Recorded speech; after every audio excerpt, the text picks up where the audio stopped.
Hello students, welcome to Raghav Pathshala. हमने आपके कल की क्लास के अंदर जो आपका चैप्टर नंबर है सेकंड बहुपद यानी कि पॉलिनोमियल शुरू किया था। और कल की क्लास के अंदर हमने लास्ट जो टॉपिक छोड़ा था वो छोड़ा था बहुपद के प्रकार। और बहुपद के प्रकार को हमने कितने भागों में बांटा था? दो भागों में, एक पदों के आधार पर, एक घातों के आधार पर। पदों के आधार पर मैं आपको ऑलरेडी पढ़ा चुका हूँ। ऐसा बहुपद जिसमें पदों की संख्या जीरो होती है, मतलब जीरो पद होता है, उसको शून्य बहुपद बोला था। जिसमें एक पद होता है उसको एक पदी बोला था, दो वाले को द्विपदी बोला था और तीन पद वाले को त्रिपदी बोला था। बहुपद की हमने परिभाषा पढ़ी थी। बहुपद चर के ऊपर निर्भर करता है, चर की घात धनात्मक और पूर्ण संख्या होना जरूरी है तभी बहुपद होगा। रूट के अंदर अगर चर दिखाई दे दिया वो बहुपद कभी भी नहीं होगा। कोई संख्या दिखाई दे दी प्लस या माइनस की, उसको हम बहुपद बोलेंगे, लेकिन उसका एक स्पेशल नाम है जिसको हम नाम क्या देंगे? अचर बहुपद। क्या नाम देंगे? अचर बहुपद। बोलो मेरे शेर और शेरनियों, यहाँ तक आपने रिविजन किया या नहीं किया? इसी चीज को आगे बढ़ाते हैं। बहुपद के प्रकार में मैंने बात की थी सेकंड नंबर की, घातों के आधार पर बहुपदों का वर्गीकरण करना है। और ये टॉपिक बहुत इंपॉर्टेंट हो जाएगा, आपको एकदम बढ़िया तरीके से आपको समझना है। बेसिक जो बहुपद होगा वो इस क्लास के अंदर खत्म कर लेंगे। इसके बाद बहुपद की घात पढ़ लेंगे। दो चीजें आपको इस क्लास में करनी है, फिर 2.1 का परिचय और 2.2 का परिचय अलग अलग। ठीक है, ध्यान देना बेटा। इधर हमने कल जो एक नंबर छोड़ा था वो हमने कर लिया था। दो नंबर है घातों के आधार पर, घातों के आधार पर बहुपदों का वर्गीकरण, बहुपदों का वर्गीकरण।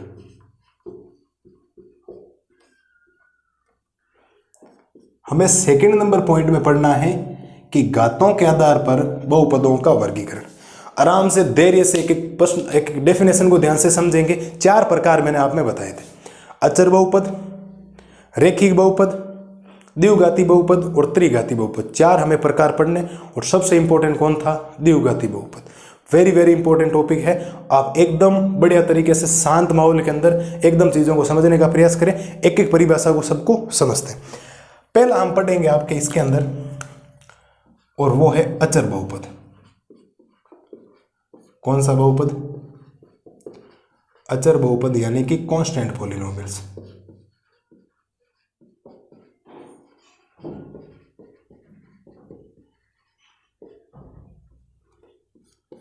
अचर बहुपद यानी कि कांस्टेंट पॉलिनोमियल्स। इस बहुपद के बारे में हमें डिस्कशन करना है कि यह बहुपद होता क्या है, इसकी परिभाषा क्या होती है, वो समझना। यहां घात है तो घातों के हिसाब से काम करना। मैं परिभाषा लिखता हूं, एक बार आप समझ रहे। आप लिखेंगे ऐसा बहुपद, ऐसा बहुपद जिसमें चर की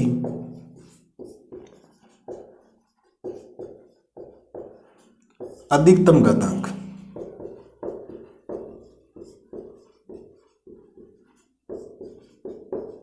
ये लो सा परिभाषा होगी। ऐसा बहुपद जिसमें चर की अधिकतम घातांक कितनी होनी चाहिए? जीरो होनी चाहिए। अचर बहुपद मैंने कल की तारीख में आपको बता दिया था जब बहुपद पढ़ाया था। और इसके मेरे हिसाब से एग्जाम्पल में भी आपको कोई दिक्कत नहीं आएगी।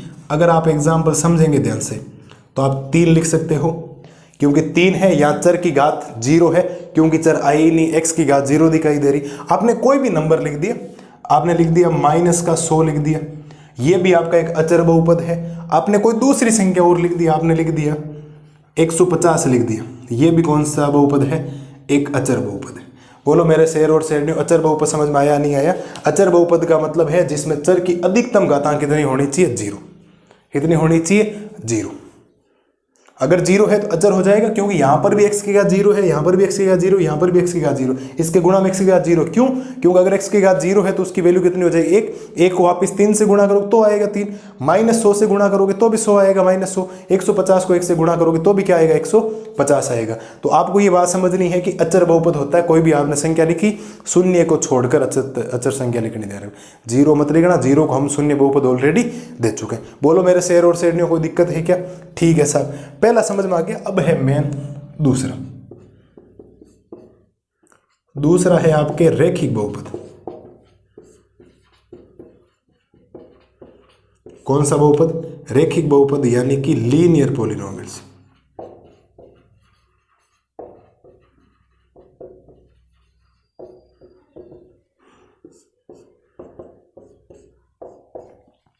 ये चीज आपको पढ़नी। रेखिक बहुपद यानी कि लीनियर पॉलिनोमियल्स। रैखिक का मतलब क्या, जिसकी घात एक होगी, तो परिभाषा सेम टू सेम रहेगी, कोई ज्यादा चेंजेस होगा नहीं। आप लिखेंगे ऐसा बहुपद, ऐसा बहुपद जिसमें चर की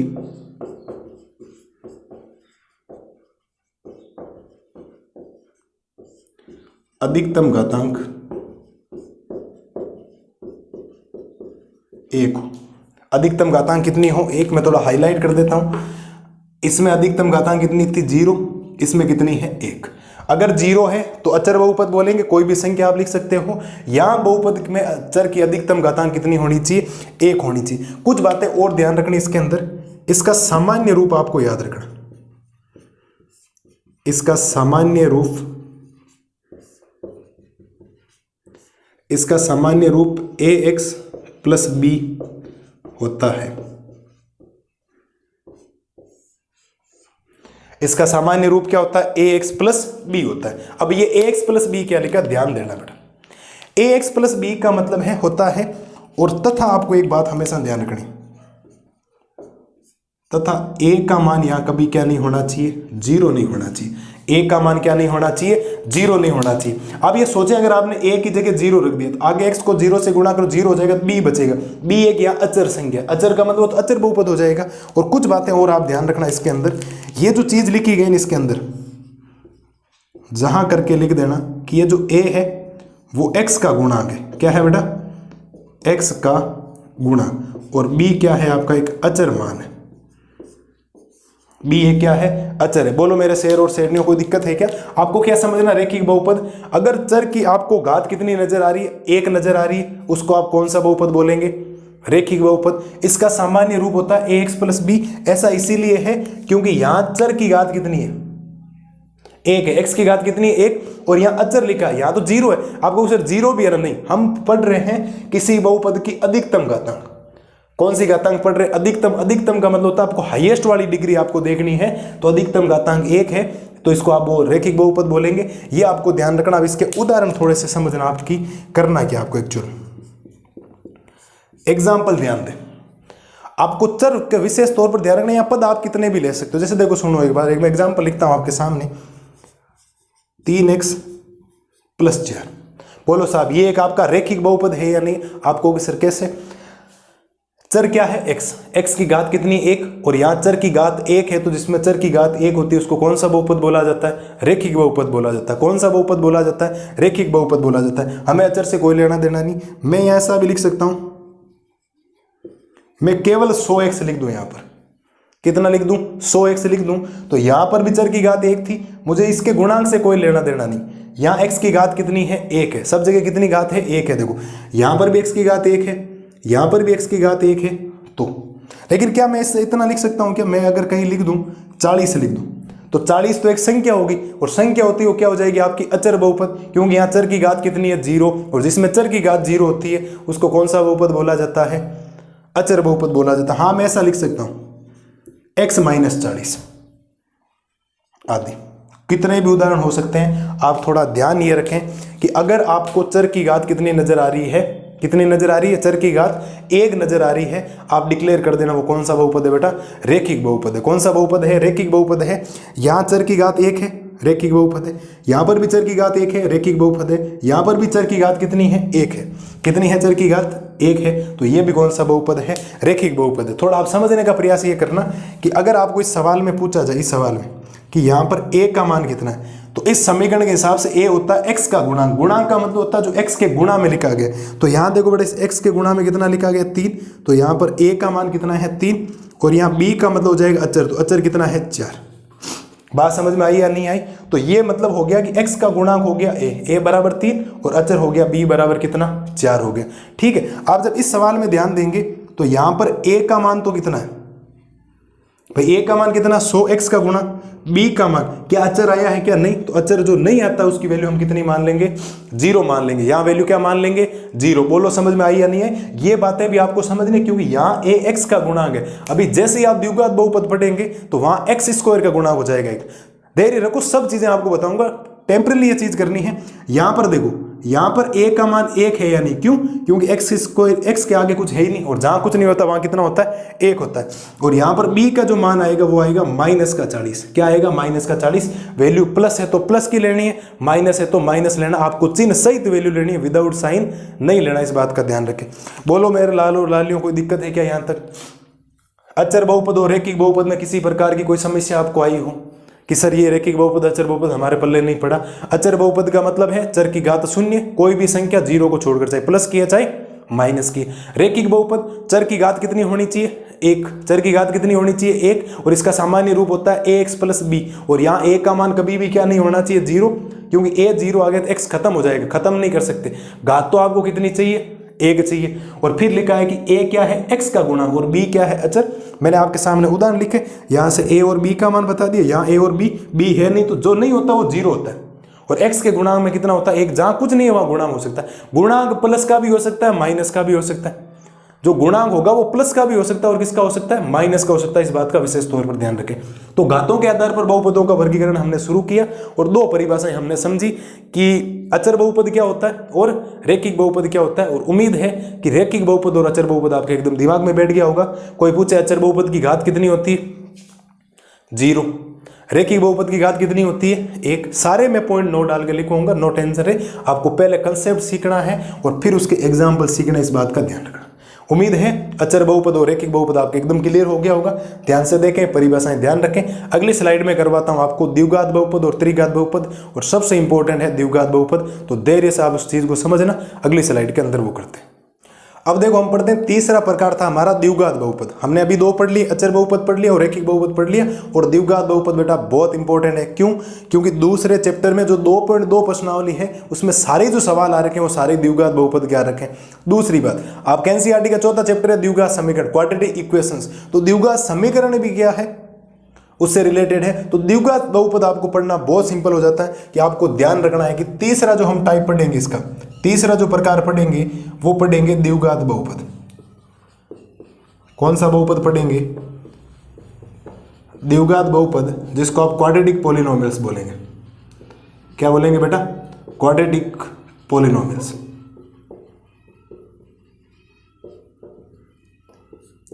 द्विघात बहुपद यानी कि क्वाड्रेटिक पॉलिनोमियल्स। धैर्य से चीजों को समझना, क्या है क्या नहीं है, एक एक कंसेप्ट आपको क्या करना है अभी पूरा क्लियर करना है द्विघात बहुपद से रिलेटेड। मैंने बोला था कल वाली चीजें सिंपल थी, यहाँ सामान्य रूप आ रहा है इसीलिए गड़बड़ हो रहा है। परिभाषा क्या है? सिंपल ही है। रैखिक में घात 1 थी, अचर में 2 थी, तो इसमें घात कितनी? 3। अगर किसी में चर की घात आपको 2 दिखाई दे, आप डिक्लेयर कर देना वो कौन सा बहुपद हो जाएगा? आपका द्विघात बहुपद हो जाएगा। तो परिभाषा सिंपल सी है, ज्यादा कोई दिक्कत नहीं। आप लिखेंगे ऐसा बहुपद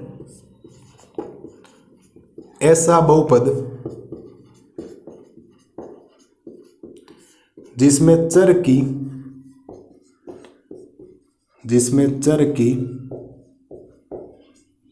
अधिकतम घातांक, जिसमें चर की अधिकतम घातांक 2 हो। चर की घात कितनी हो? 2 हो। इस बात का विशेष तौर पर ध्यान रखें। 0 वाले को अचर बोल दिया, 1 घात वाले को रैखिक बोल दिया, तो 2 घात वाले को क्या बोल देंगे? द्विघात बहुपद बोल देंगे। क्या बोल देंगे?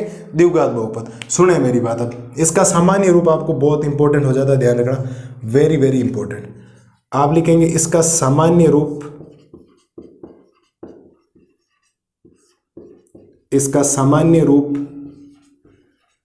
ax² + bx + c होता है, तथा a का मान क्या नहीं होना चाहिए? 0 नहीं होना चाहिए। आप धैर्य से किसी चीज को समझना, मैं पूरा समझाता हूं आपको द्विघात बहुपद के बारे में, अभी पूरा माइंड में क्लियर हो जाएगा आपके। द्विघात बहुपद का मतलब हो गया जिसकी अधिकतम घातांक कितनी? 2। अगर घात 2 है तो द्विघात बहुपद कहलाएगा। इसका जो सामान्य रूप है वो है ax² + bx + c। आप थोड़ा ध्यान देना, यहाँ चर की घात कितनी है? 1 है, या चर की घात कितनी है? 2। और हम पढ़ रहे हैं अधिकतम घातांक, तो इसमें चर की अधिकतम घातांक कितनी है? 2। तो यहाँ अगर चर की घात आपको 2 दिखाई दे रही है, इसका मतलब है ये द्विघात बहुपद। रही बात, यहाँ पर a का मान कभी क्या नहीं हो सकता? 0 नहीं हो सकता। b 0 हो सकता है, c 0 हो सकता है। a का मान 0 क्यों नहीं हो सकता? आप इमेजिन करो कि आपने a का मान 0 रख दिया, तो 0 को x स्क्वायर से गुणा करवाओगे 0 हो जाएगा, तो वैल्यू बचेगी क्या, bx प्लस c, और चर की घात कितनी बच जाएगी, x की 1, और जैसे ही चर की घात 1 बचेगी तो ये द्विघात बहुपद नहीं होने की जगह क्या हो जाएगा, आपका रैखिक बहुपद हो जाएगा। कौन सा बहुपद हो जाएगा, रैखिक बहुपद। तो सीधी सिंपल सी बात है, a का मान आप कभी भी यहाँ 0 पुट नहीं कर सकते, x स्क्वायर का कुछ ना कुछ तो गुणांक होगा ही होगा, चाहे 1 हो, चाहे 2 हो, चाहे माइनस हो, चाहे प्लस हो, ठीक है। और ये जो चीज लिखी है यहां पर आपके सामने, इसमें आपको कुछ चीजें ध्यान रखनी है। जहां ये जो a है ना, वो है आपके x स्क्वायर का गुणांक, ये जो a है वो किसका गुणांक है, x स्क्वायर का गुणांक, और b किसका गुणांक है, x का गुणांक।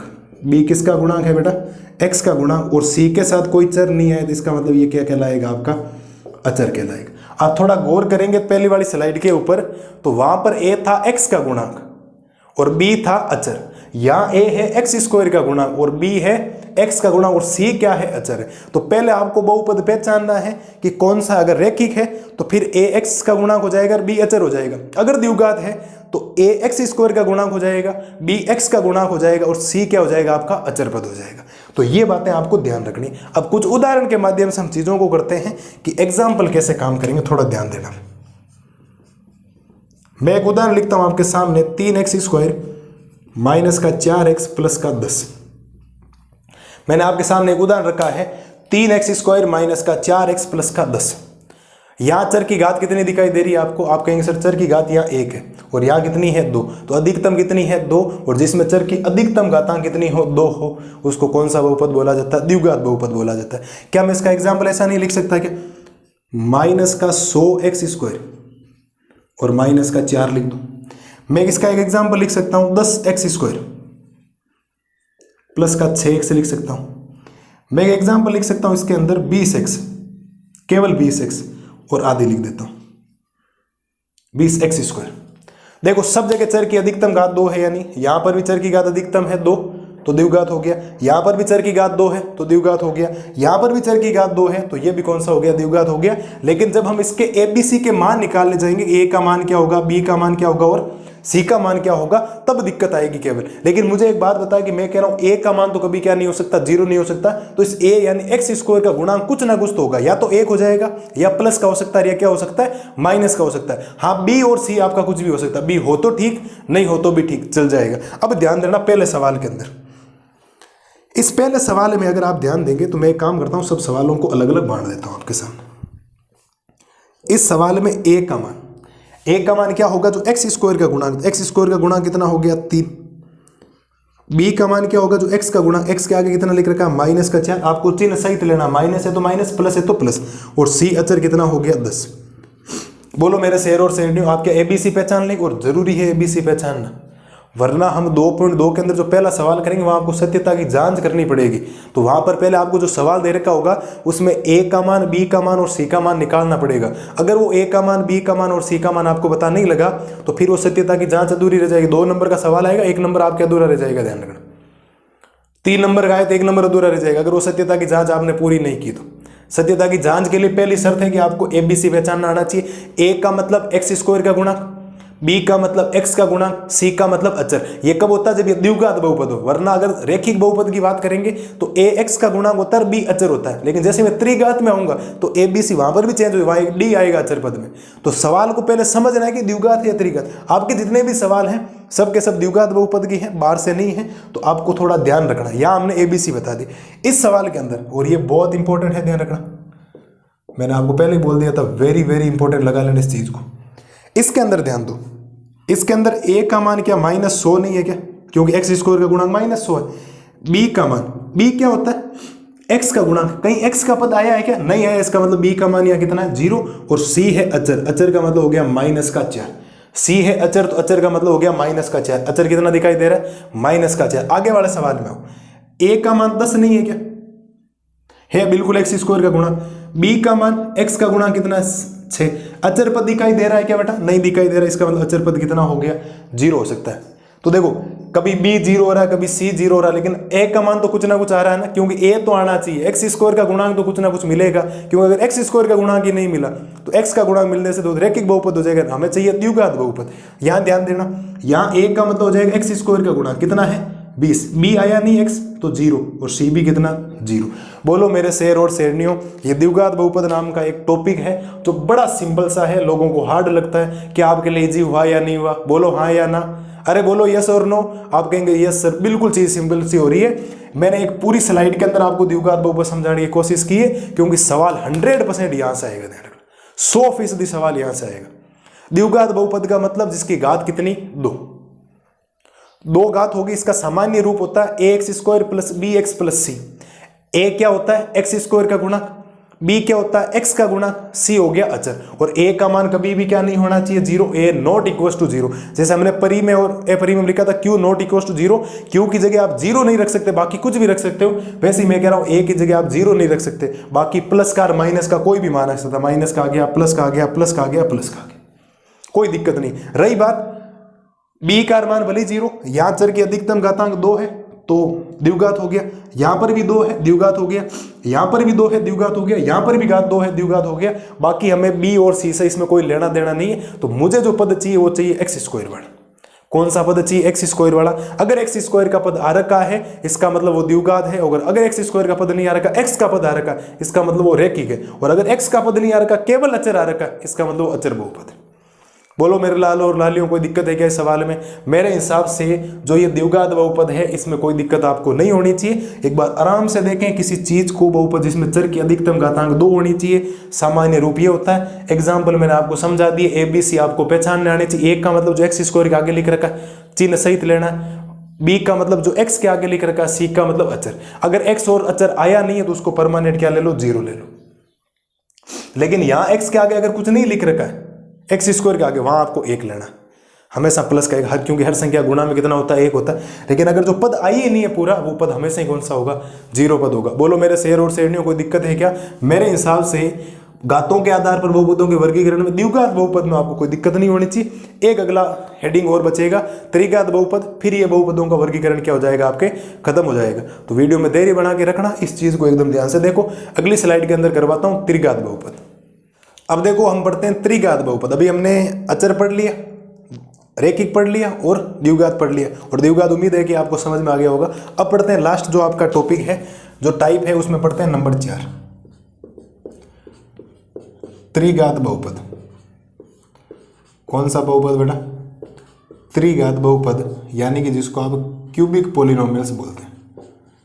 क्यूबिक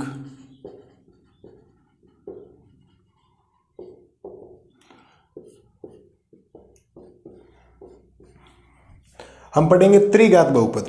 अब मेरे हिसाब से घात है तो 0 घात वाला अचर हो गया, 1 घात वाला रैखिक हो गया, 2 घात वाला त्रिघात हो गया, तो द्विघात हो गया, 3 घात वाला क्या हो जाएगा? त्रिघात हो जाएगा। तो परिभाषा सीधी सिंपल सी है, ऐसा बहुपद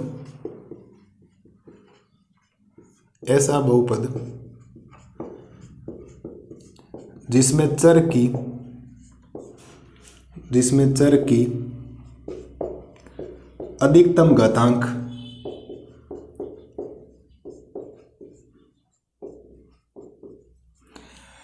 ऐसा बहुपद जिसमें चर की अधिकतम घातांक कितनी हो बेटा? 3 हो। कितनी घात होनी चाहिए? 3 घात होनी चाहिए। और 3 घात वाले को कौन सा बहुपद बोला जाएगा? आपके त्रिघात बहुपद बोला जाएगा। कौन सा बहुपद बोला जाएगा? त्रिघात बहुपद। इसका भी सामान्य रूप होता है, आपको ध्यान रखना। आप लिखेंगे इसका सामान्य रूप,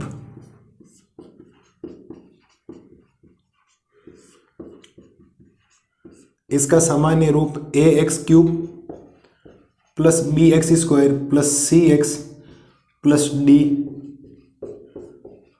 होता है, तथा a का मान यहां पर भी क्या नहीं होना चाहिए?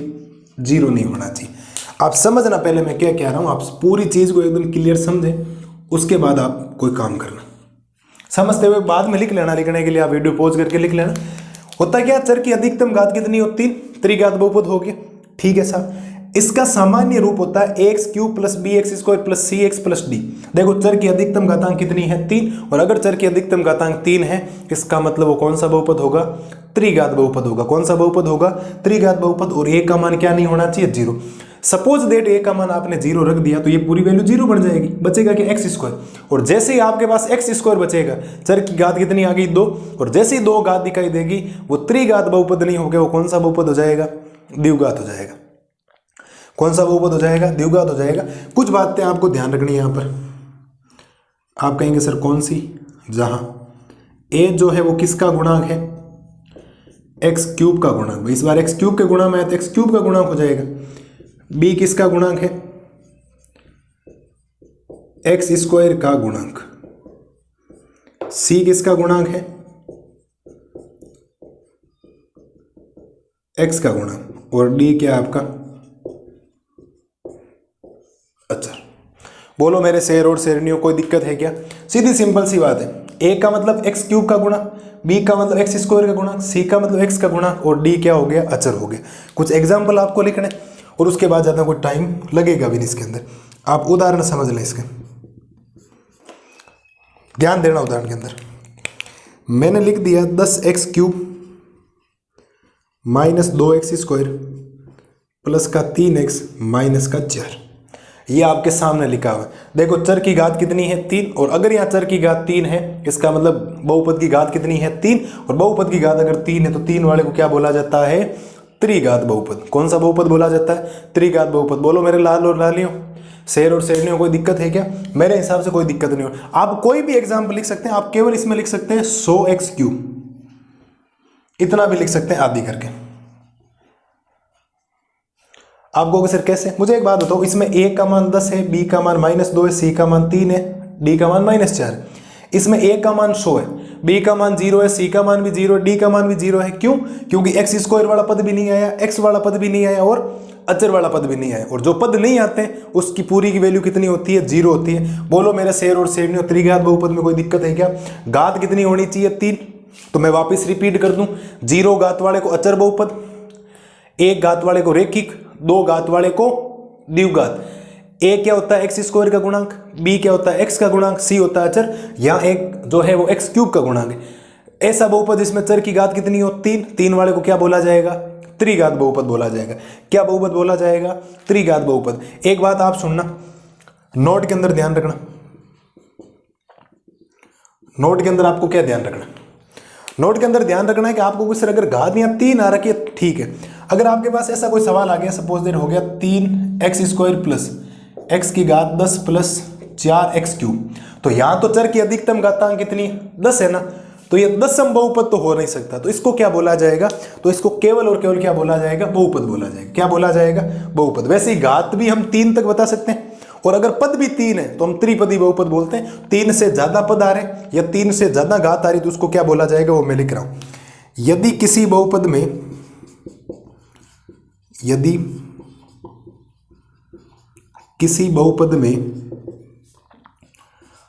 3 से अधिक पद हो, 3 से अधिक पद हो या 3 से अधिक घात हो तो उसे केवल बहुपद बोला जाएगा। उसे केवल बहुपद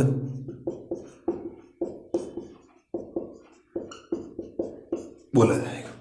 बोलो मेरे शेर और शेरनियों, कोई दिक्कत है क्या? अगर किसी बहुपद में आपको 3 से अधिक पद नजर आ रहे हैं, 4 पद नजर आ रहे हैं, 5 नाम पद है, 6 पद है, 7 पद है, उसका कोई नामकरण नहीं, उसका नाम है केवल बहुपद। और अगर किसी बहुपद में घात 3 से ज्यादा निकल रही, किसी घात 4 आ गई, किसी की घात 5 आ गई, किसी घात 6 आ गई, तो लिखा है यदि किसी बहुपद में 3 से अधिक पद हो या 3 से अधिक घात हो तो उसे केवल बहुपद बोला जाएगा। वहां उसका स्पेशल कोई नाम नहीं है। स्पेशल नाम हम 8 बता सकते हैं। 0 पद वाले को शून्य बहुपद, 1 पद वाले को एक पदी बहुपद, 2 पद वाले को द्विपदी बहुपद, 3 पद वाले को त्रिपदी बहुपद, 0 घात वाले को अचर बहुपद, 1 घात वाले को रैखिक बहुपद, 2 घात वाले को द्विघात बहुपद और 3 घात वाले को त्रिघात बहुपद। अगर घात 3 से ज्यादा आ गई, 4 घात आ गई, 5 आ गई, 6 आ गई, या 3 से ज्यादा पद आ गए, 4 आ गए, 5 आ गए, तो उसको हम सीधी सिंपल सी भाषा में कोई नाम देंगे, सीधा सिंपल सा नाम उसका हो जाएगा बहुपद। बिना सोचे समझे उसको बहुपद बोल देंगे। बोलो मेरे लाल और लालियों, कोई दिक्कत है क्या? मेरे हिसाब से बहुपद के प्रकार और आज वाली जो क्लास थी वो आपके एकदम दिमाग में छप गई होगी। अगली स्लाइड के अंदर करते हैं, एक स्पेशल नोट लगा के कुछ पॉइंट लिखवाता हूं जो एग्जाम में सीधे डायरेक्ट पूछे जाते हैं। एग्जाम में सीधा डिट्टो सवाल आता है उसका एमसीक्यू के अंदर, जो आपको ध्यान रखना है। जैसे आपको पता है अचर बहुपद की घात शून्य होती है, शून्य बहुपद की घात कितनी होती है? जीरो की घात जीरो। कोई बता सकता है जीरो की घात कितनी होती है? आप जीरो घात कितनी लगाओ जीरो ही आएगा। तो जीरो की घात कभी परिभाषित नहीं होती, जीरो की घात कभी परिभाषित नहीं होती। पहले नोट लिखवाता हूं, फिर एक छोटा सा टॉपिक है बहुपद की घात। मेरे हिसाब से इस परिभाषा में आप बहुपद की घात समझ गए होंगे कि अगर जो चर आपको दिखाई दे रहा है, चर की अधिकतम घातांक आप ले लेना, और जो अधिकतम घातांक होगी वही आपकी क्या होगी? बहुपद की घात हो जाएगी। किसी में 10 घात है तो बहुपद की घात 10 हो जाएगी। हाँ, घात हम निकाल सकते हैं, लेकिन घात अगर 10 आ गई तो उसको हम नाम नहीं दे सकते स्पेशल, उसका एक स्पेशल नाम होता है जिसको आप क्या बोलेंगे? बहुपद बोलेंगे। केवल हम बहुपद बोल के छोड़ देंगे उस बात को। बोलो मेरे शेर और शेरनियों कोई दिक्कत है क्या? स्पेशल नोट लिखवाता हूं, फिर बहुपद की घात करते हैं। फिर ये जो बेसिक इंट्रोडक्शन है आपका, प्रश्नावली जो दूसरी चल रही है बहुपद, उसका पूरा खत्म हो जाएगा। एक वीडियो के अंदर 2.1 का इंट्रोडक्शन है छोटा सा, और 5 मिनट की 2.1 है। एक उदाहरण एक प्रश्न साथ में करवा दूं। 2.2 का एक छोटा सा इंट्रोडक्शन है, उसके साथ में उसके उदाहरण करवा दूंगा, और एक लेक्चर के अंदर दूसरा चैप्टर कर लें। ज़्यादा नहीं, 4-5 लेक्चर 30 जून तक, इस संडे तक गारंटी है कि पूरा सब चैप्टर क्या हो जाएगा? खत्म। मंडे को जो पहला वीडियो आएगा वो आ जाएगा 2 चर वाले रैखिक समीकरण, जिसमें आपको ग्राफ वगैरह की बात करनी है। वो चैप्टर थोड़ा सा बड़ा है, लेकिन 10 दिनों के अंदर कोशिश करेंगे उसको भी क्या कर ले? खत्म कर ले। पहला आप त्रिघात बहुपद को समझ लें, अगली स्लाइड के अंदर मैं करवाता हूँ स्पेशल नोट लगा के, फिर पढ़ते हैं बहुपद की घात। अब देखो कुछ बातें और करते हैं। अभी हमने क्या कर लिया आज की क्लास में? घातों के आधार पर बहुपदों का वर्गीकरण कर लिया हमने। अचर बहुपद पढ़ लिया, रैखिक पढ़ लिया, द्विघात बहुपद पढ़ लिया और त्रिघात बहुपद पढ़ लिया। और एक नोट के अंदर बात लिखी कि अगर पद 3 से ज्यादा है, 4 पद है, 5 पद है या 6 पद है, या घात 3 से ज्यादा है, 4 घात होगी, 5 होगी, 6 घात होगी, तो उसका कोई स्पेशल नाम नहीं, उसको आप केवल और केवल क्या बोलेंगे? बहुपद बोल देंगे। उस सवाल को क्या बोल देंगे कि ये हमारा क्या कहलाएगा? एक बहुपद कहलाएगा। बात पल्ले पड़ गई। अब एक आपको स्पेशल नोट के अंदर कुछ पॉइंट ध्यान रखना है भाई। मैं जो ये पॉइंट लिखवा रहा हूं आपके सामने, ये वेरी वेरी इंपॉर्टेंट पॉइंट है, ध्यान रखना। स्पेशल नोट के अंदर पॉइंट ध्यान रखना, बहुत खास पॉइंट है जो एग्जाम में सीधे डायरेक्ट सवाल आते हैं एमसीक्यू के अंदर। पहला पॉइंट आपको ध्यान रखना है कि अचर बहुपद की घात, अचर बहुपद की घात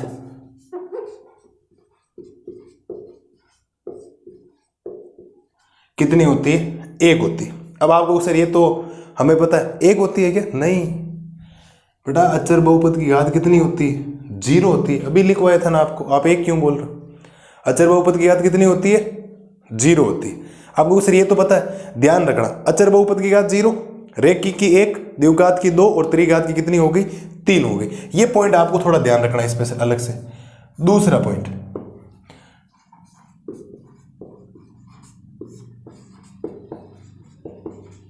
शून्य बहुपद की घात, शून्य बहुपद की घात कितनी होती है? आपको कोई शून्य बहुपद की घात बोल दे तो ध्यान रखना, शून्य बहुपद की घात कभी परिभाषित नहीं होती है। आप लिखेंगे शून्य बहुपद की घात अपरिभाषित होती है।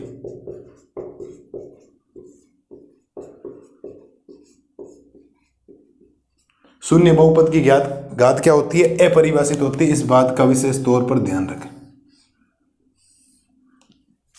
आपको 2 बातें लिखवाई मैंने नोट में कि अचर बहुपद की घात 0 होती है, शून्य बहुपद की घात कितनी होती है? अपरिभाषित होती है। ध्यान रखना। रैखिक आपको पता है, रैखिक में कितनी घात होती है? 1 होती है। द्विघात में घात 2 होती है। त्रिघात में कितनी होती है? 3 होती है। वो मुझे लिखवाने की शायद जरूरत नहीं है, आप याद रख लो। क्या आपको पॉइंट ये समझ में आया या नहीं आया? क्या दोनों पॉइंट आपको समझ में आ गए? ठीक है सर, हम समझ गए कि शून्य बहुपद की घात कितनी होती है? अपरिभाषित होती है। और अचर की कितनी होती है? 1 होती है। रैखिक की कितनी हो जाएगी? 1, द्विघात की 2 और त्रिघात की क्या हो जाएगी? 3। स्पेशल नोट के अंदर आपको ये 2 विशेष तौर पे क्या रखने हैं? पॉइंट ध्यान रखने जो सीधे एग्जाम के अंदर आते हैं। मैं अचर का स्पेशल इसीलिए लिखवा रहा हूं क्योंकि अचर बहुपद अलग से पूछा जाता है। रैखिक 1 हो गया, द्विघात 2 हो गया और त्रिघात की कितनी घात होगी? 3। अचर बहुपद की घात 0 होती है, लेकिन शून्य बहुपद की घात परिभाषित नहीं है। परिभाषित नहीं है इसका मतलब शून्य बहुपद की घात क्या है? आपकी अपरिभाषित है। बोलो मेरे शेर और शेरनियों कोई दिक्कत है क्या? इसके बाद हमारी जो अगली हेडिंग आएगी वो आएगी बहुपद की घात। कौन सी हेडिंग आएगी? बहुपद की घात, यानी कि डिग्री ऑफ पॉलिनोमियल्स।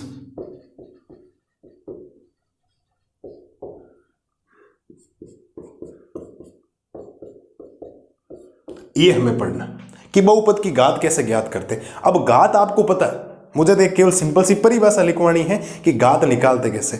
कोई भी जो चर आता है ना, उसकी आपको अगर बड़ी वाली जो घात दिखाई दे रही है उसको क्या लिख दो आप कि ये बहुपद की क्या हो जाएगी, आपके घात हो जाएगी। परिभाषा लिख रहा हूं, ध्यान देना बेटा। किसी बहुपद में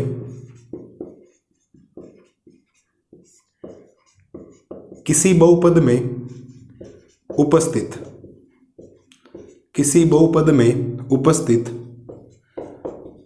चर की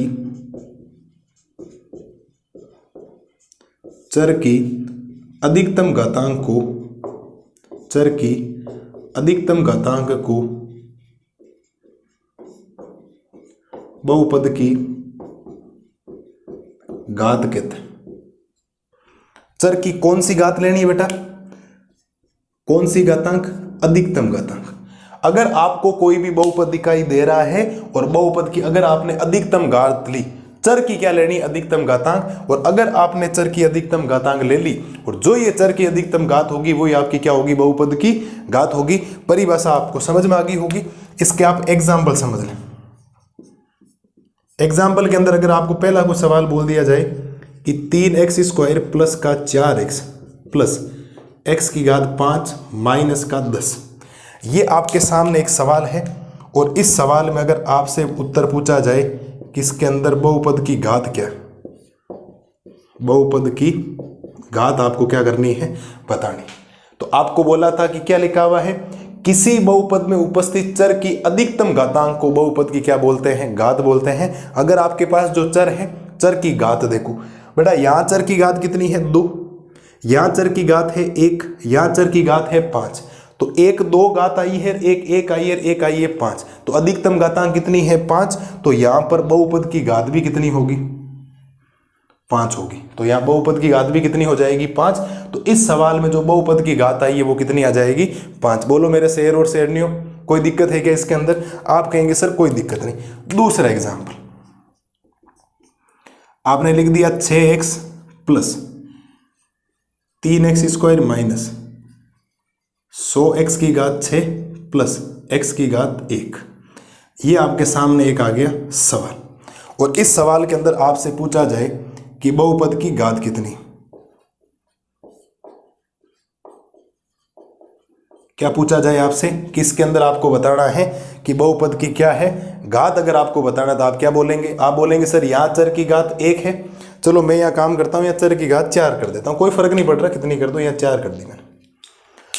यहाँ 1 घात है, यहाँ 2 घात है, यहाँ 6 घात है, यहाँ क्या है 4। तो अधिकतम घातांक कितनी है, 6। तो बहुपद की घात भी कितनी हो जाएगी, 6। बोलो मेरे शेर और शेरनियों, अरे बोलो मेरे शेर और शेरनियों, कोई दिक्कत है क्या? आप कहेंगे सर कोई दिक्कत नहीं है, बहुपद की घात तो सिंपल सी है कि आपको देखना चर की अधिकतम घातांक। तो एक सवाल मैं आपके सामने और लिखता हूं बेटा, आप मुझे बताने की कोशिश करना। तीसरा सवाल, 6x की घात 9 प्लस x की घात 5 plus x² plus √x minus का 4। एक सवाल ये है और एक चौथा सवाल है, आपने लिख दिया 10। ये आपने 2 सवाल और लिखे और 2 सवालों में मेरा आपसे सवाल है कि तीसरे सवाल में आपको बतानी है बहुपद की घात। क्या बतानी है? बहुपद की घात। और इस सवाल में भी आपको क्या बताना है? बहुपद की घात। बताओ मेरे शेर और शेरनियों, क्या होगी बहुपद की घात? बोलो। आप कहेंगे सर सिंपल है, यहाँ देखो सबसे बड़ी घात कितनी है, 9। और आप करोगे जल्दबाजी में 9 और मैं कहूँगा 9 क्या है, एक गलत उत्तर है। क्या है ये? एक गलत उत्तर है। आप कहोगे सर क्यों? पहली बात तो बहुपद की घात आप तभी परिभाषित कर सकते हैं, आप बहुपद की घात तभी बता सकते हैं जब पहले वो बहुपद होना चाहिए। ये आपका बहुपद ही नहीं है। आप कहोगे सर क्यों नहीं है? यहाँ देखो चर की घात पूर्ण संख्या और धनात्मक है, यहाँ ठीक है। यहाँ पर भी चर की घात पूर्ण संख्या और है, बिल्कुल। यहाँ पर भी चर की घात पूर्ण संख्या और धनात्मक है, लेकिन रूट के अंदर चर आ गया। मैंने आपको कल ही बोला था, कभी भी रूट के अंदर कोई चर दिखाई दे, वो किसी भी कंडीशंस में, किसी भी हालात में क्या नहीं होगा, आपका बहुपद नहीं होगा। क्योंकि यहाँ √x का मतलब है, यहाँ x की घात है 1/2। 1/2 धनात्मक तो है, बट 1/2 पूर्ण संख्या नहीं है, क्योंकि 1/2 का मतलब होता है 0.5। 0.5 हो गया आपकी दशमलव संख्या। तो ये अगर आपका बहुपद नहीं है तो इसकी जो घात होगी वो क्या होगी बेटा, अपरिभाषित। बहुपद की घात क्या है, अपरिभाषित। बहुपद की घात क्या है, अपरिभाषित है, क्योंकि ये एक बहुपद नहीं है। इसमें जो चर की जो घात है वो आपके पास पूर्ण संख्या नहीं है। अगर चर की घात पूर्ण संख्या नहीं है इसका मतलब ये बहुपद नहीं होगा। अगर ये बहुपद नहीं है तो इसकी घात भी परिभाषित नहीं है। तो इसमें बहुपद की घात आपने लिखी अपरिभाषित, क्योंकि ये एक बहुपद नहीं है। अगर वो बहुपद ही नहीं है तो उसकी आप घात कभी नहीं बता सकते। पहली कंडीशन है बहुपद होने की कि उसमें बहुपद क्या होना चाहिए, वो बहुपद होना चाहिए। अगर बहुपद नहीं है तो बहुपद की घात भी परिभाषित नहीं होगी। इस बात का विशेष तौर पर ध्यान रखें। यहां बहुपद की घात कितनी हो जाएगी, 0, यानी कि 0। क्यों, क्योंकि 10 आया है, 10 एक आपकी अचर संख्या है और अचर बहुपद की घात कितनी होती है, हमेशा 0 होती है। अचर बहुपद की घात कितनी होती है, 0। तो यहां पर 10 जो लिखा है, कभी कोई संख्या पूछ ले, संख्या बता के पूछे बहुपद की घात, तो आप बता देना इसकी घात कितनी है, 0 घात है। बोलो मेरे शेर और शेरनियों कोई दिक्कत है क्या? मेरे हिसाब से कोई दिक्कत आपको नहीं होनी चाहिए। 2 सवाल मैंने सिंपल से करवाए, तीसरे सवाल में जल्दबाजी में 9 देखकर मैं गारंटी और दावे के साथ कह सकता हूं अगर एग्जाम में ऐसा सवाल आया तो एग्जामिनर पहला ही ऑप्शन क्या डालेगा आपके सामने, 9, और आपको सवाल को बिना देखे पढ़ेंगे और 9 आंसर टिक करेंगे। 9 आंसर टिक नहीं होगा, उसका उत्तर है अपरिभाषित, कि घात परिभाषित ही नहीं है, क्योंकि ये क्या नहीं है, आपका बहुपद नहीं है। और अगर बहुपद नहीं है तो घात परिभाषित नहीं होगी। इस बात का विशेष तौर पर ध्यान रखें। पहले प्रश्न को पूरा पढ़ें, शुरुआत से लेकर लास्ट तक प्रश्न को देखें कि बहुपद है या नहीं है। अगर वो बहुपद है तब भी घात परिभाषित है, अन्यथा घात परिभाषित नहीं है। ये आपका एक अचर बहुपद है और अचर बहुपद की घात 0 होती है। शून्य बहुपद की घात क्या होती है, अपरिभाषित होती है। रैखिक बहुपद की घात 1 होती है।